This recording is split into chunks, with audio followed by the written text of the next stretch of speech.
Hey guys, how's it going? Today we're going to be doing a new tag that I came up with called the Books and Tattoos tag. Obviously, I love reading, I love books, but I'm also really into tattoos, so I thought I would combine the two and just see if we can make a cool tag out of it. I'm really hoping to do more kind of crossover content like this in the future, so if you like this kind of thing, feel free to subscribe. So without any further ado, let's jump into the questions. Question number 1, how many tattoos do you have? As of right now, I have 8 tattoos. Question number 2, do you have any book-related tattoos? I have one that's specifically book-related, and it's the one right here on my arm. It's Dad in Elvish and Mom in Klingon, and Elvish is obviously from Lord of the Rings. Question number 3, are there any book-related tattoos on your tattoo wish list? Yes, I want another Lord of the Rings tattoo, one that's specifically for Lord of the Rings. I just haven't made up my mind on it yet. And then the next couple are quotes that I've read that have really stuck out to me. I don't know if I'd want to get the actual quote, some of them are kind of long, or if I want to get something inspired by the quote. I've been thinking for years about a quote from Le Petit Prince, or The Little Prince in English, but I've always just read the book in French.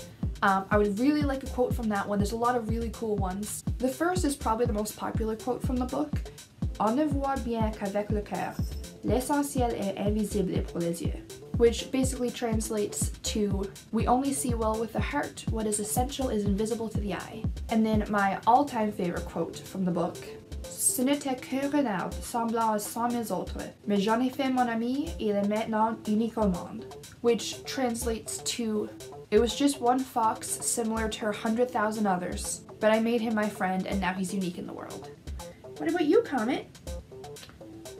What tattoos would you get?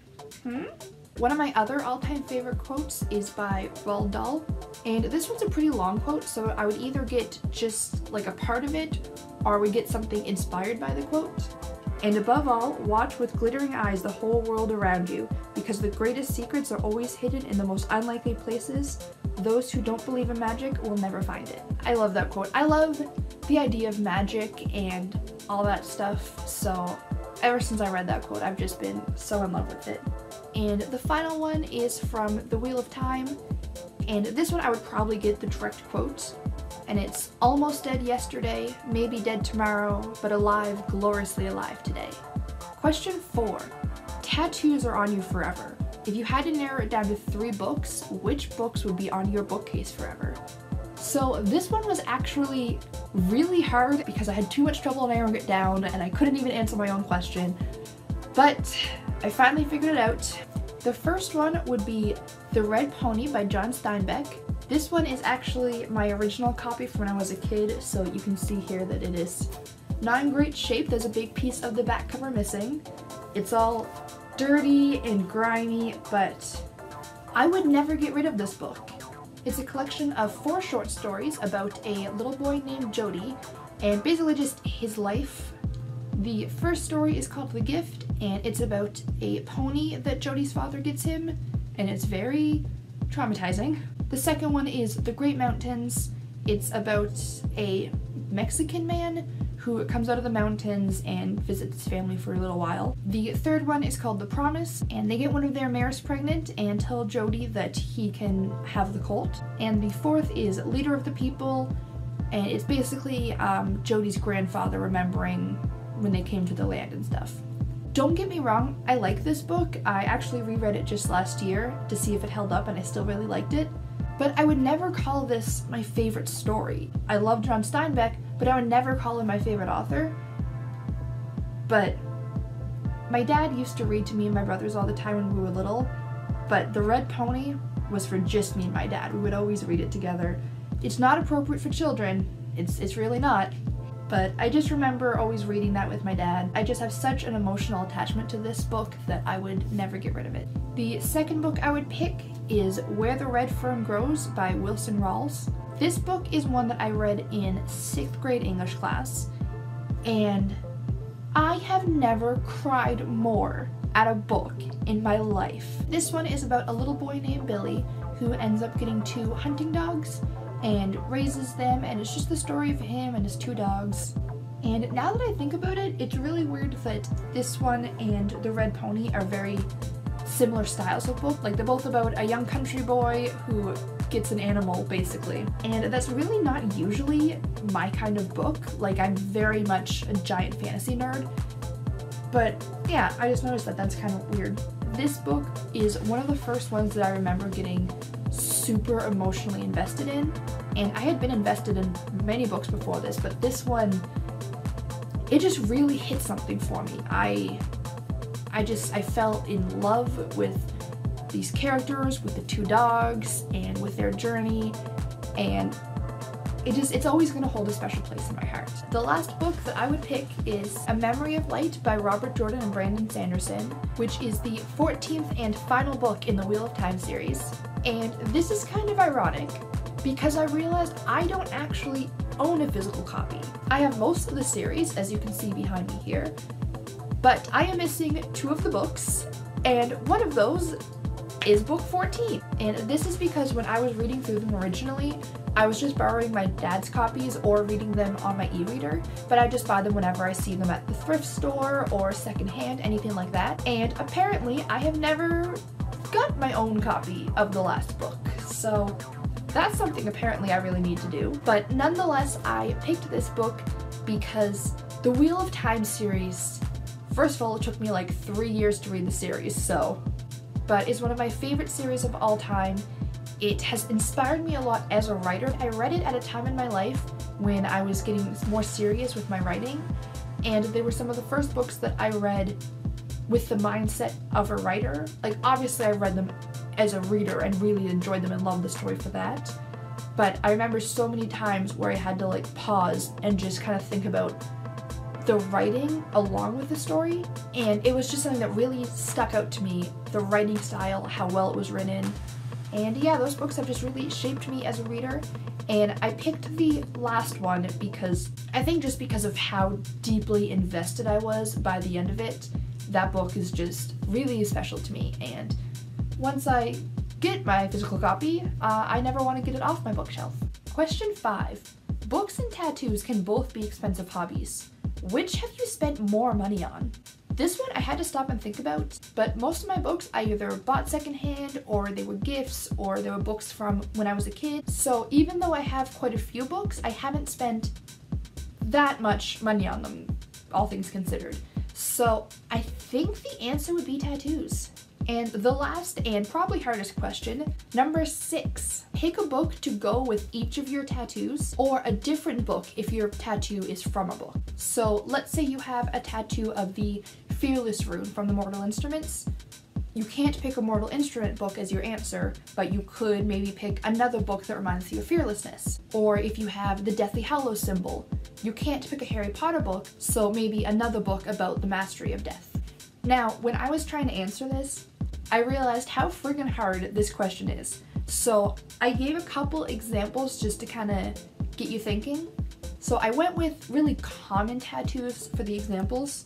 So for example, if you had a Dreamcatcher tattoo, it would be maybe a book that gave you nightmares.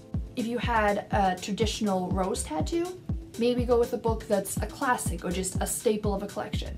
Let's say it's an infinity symbol. Think of a book that would stay with you forever. And if you have a tattoo like flowers or just a pretty design, maybe go with a book that you bought because the cover was pretty.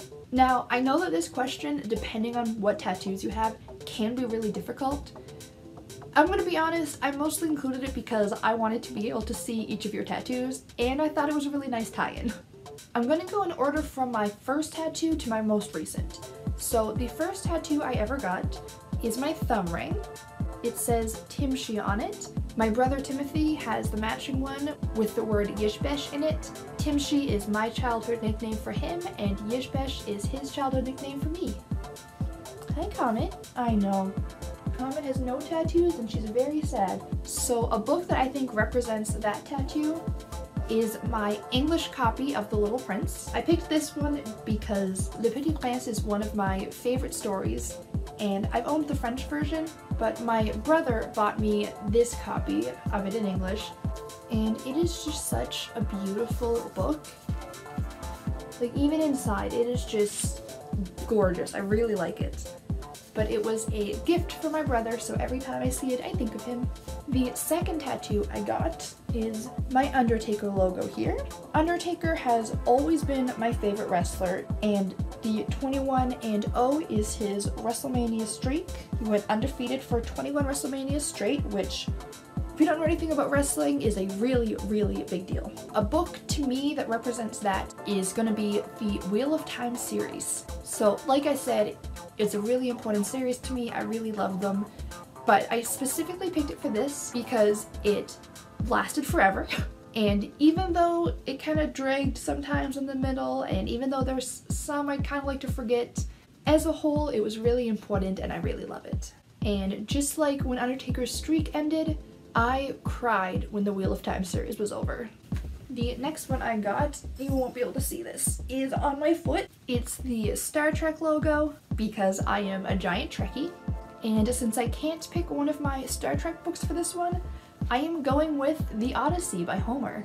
I picked this one because, just like Star Trek, it's about adventure and discovery, and there's weird monsters, so I thought that was pretty fitting. The fourth tattoo I got is the one I showed earlier, but it's here on my arm. So like I said, it's Dad in Elvish and then Mom in Klingon.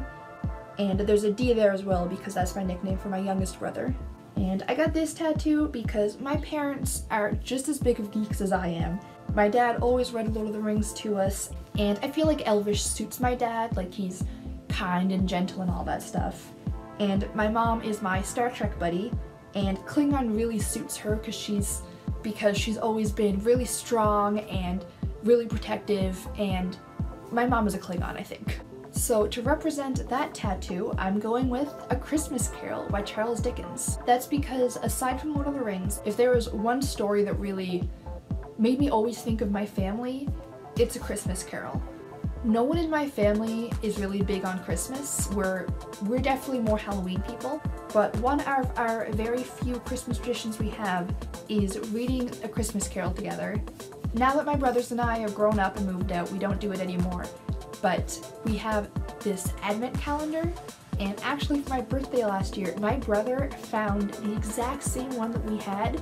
I've never seen another one in my life, but he managed to find one and he bought that for me for my birthday, so now I have my own, which is really special. Basically, it's the story of A Christmas Carol broken up into 24 little books that are all a couple pages each, and my family and I would always take turns reading them and just every day read a little bit of the story to each other. And I don't know, those little things that always just warms my heart and makes me think of my family, so I think that it goes really well for this tattoo. My next tattoo, it is a superhero cape that I have on my back. And I got that because, again, I am a giant geek and I love superheroes and comic books and all that stuff. And I just thought I want a permanent superhero cape, so that's what I got. Now you can probably see I do have a scar on my back from a surgery I had when I was 14, so the tattoo is partially to cover that and just so that I always feel like a superhero. And for that one, I'm going with Renegades by Marissa Meyer. There's no big, deep reason for this one, it's just about superheroes, so it goes really well with the cape. The next tattoo I got is this little guy here in my arm. He's a purple dinosaur. I named him Lollipop. Triceratopses are my favorite dinosaur, and I just think he's so adorable. This tattoo doesn't have any big deep meaning. I just really like dinosaurs, and I think it's super cute. So for this tattoo, I'm going with Sideways Stories from Wayside School by Louis Sachar. I don't know if I'm pronouncing that right, but it's just so friggin' fun and cute, and it's just a book that I've always loved, and again, no real reason why, I just love it and I think it's adorable, so it suits this tattoo really well. It's about Wayside School, which was supposed to be built with 30 classrooms all ground level next to each other, but the builders made a mistake and instead they built it 30 stories up with one classroom on every level. And it's just a really funny story about all the like crazy shenanigans that happen at this school. And there's 30 chapters, one for each story, and it's all about a different kid or teacher or something. And my favorite, and it's from something from way earlier in the story, but chapter 19 is just, chapter 19, Miss Zarvis, There is no Miss Zarvez. There is no 19th story. Sorry. And that's it. That's the end of the chapter. But yeah, I just like it. It's super cute. No big deep reason. My next tattoo is this one right behind my ear. It's a ladybug on the Animal Crossing leaf. I got this one because Animal Crossing is one of my all-time favorite game series. And I specifically got a ladybug because I have two brothers. I'm the only girl, so my mom used to call me Ladybug when I was little, and the nickname just stuck, which is also why my username is Tebuggy. My childhood nickname has always been Bug, so that's where that comes from. Fun fact. For this one, I had a really hard time coming up with an answer, and I almost cheated and broke my own rules because I have the Animal Crossing game guide as well, and I almost went with that one, but I'll play by the rules. So I'm gonna go with The Hobbit. And because, again, it's something that reminds me of my childhood, just like being called Ladybug and just like Animal Crossing, I'm realizing a lot of my answers are because something reminds me of my family. I'm going with this one, and I guess I'm just quite the family person. And finally, my most recent tattoo is this one right here. It's Toad and Toadette from Mario Kart. I got this tattoo because not only do I love Mario Kart, but Double Dash was always my favorite. My brother and I would always play together, and he would always be Toad and I would always be Toadette. And it was just a really, really fun thing. So for that one, I'm gonna go with Ready Player One by Ernest Cline. If you haven't heard of this book, it's basically set far into the future with virtual reality and stuff, and the creator of this giant like virtual reality video game world that kind of replaced the internet essentially has died, and creates this like hunt to find clues, and whoever beats the challenges gets control of the Oasis, which is the like virtual reality. But it's a really fun book. There's a million pop culture references and video games and music, and yeah, there's just a lot of really fun references in this book, and it was a really fun time reading it. But that is what I'm gonna pick for my last answer. There you go, those are all the questions, those are all my tattoos. I had a lot of fun making this and combining two of my biggest interests, and if you guys do this tag, please, please, please let me know down below. I would love to check them out. If you think you might like more content like this of kind of mashup of interests, please subscribe. I have a couple more ideas for more videos in the future. I hope you guys enjoyed this video, and until next time, have a great day. Bye!